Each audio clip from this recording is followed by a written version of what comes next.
J'aimerais écrire un poème qui s'appelle « Ça tourne par rond », tout en tournant sur moi-même. Ce poème serait écrit comme une carotte de glace. Toutes les couleurs, les couches apparaîtraient d'un coup. Toutes les expériences seraient imbriquées les unes dans les autres. Et on verrait que tout est connecté. Mais ça ne parlerait pas forcément de tours, de boucles, de promenades, de cercles, de randonnées, ou même de circuits de cartes. Non, on ferait juste l'expérience de la pensée en couches.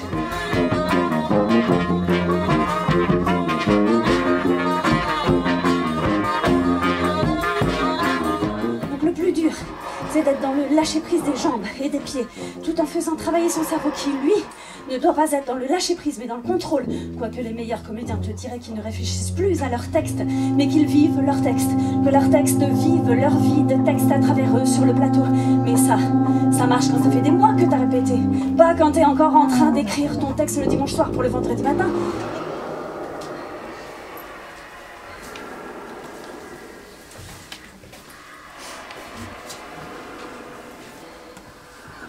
On ne le dit pas assez, quand on parle, c'est dangereux.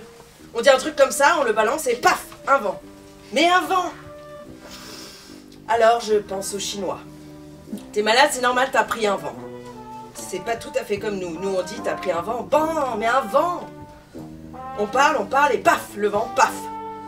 Alors qu'en Chine, ils disent t'as pris un vent, c'est juste le vent.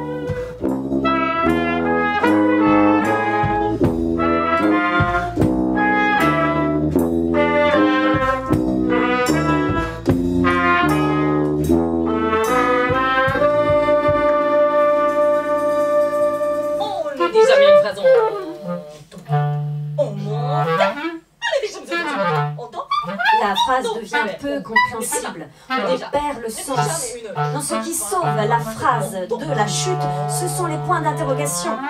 Ce qui nous sauve, c'est de se poser des questions.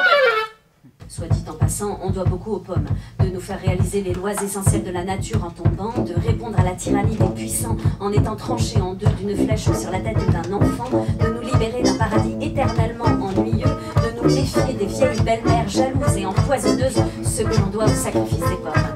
Ce que je ne comprends pas donc, c'est que la loi universelle de la gravitation, ou loi de l'attraction universelle, décrit l'attraction entre des corps ayant une masse et la gravitation comme une force responsable de la chute des corps et du mouvement des corps célestes.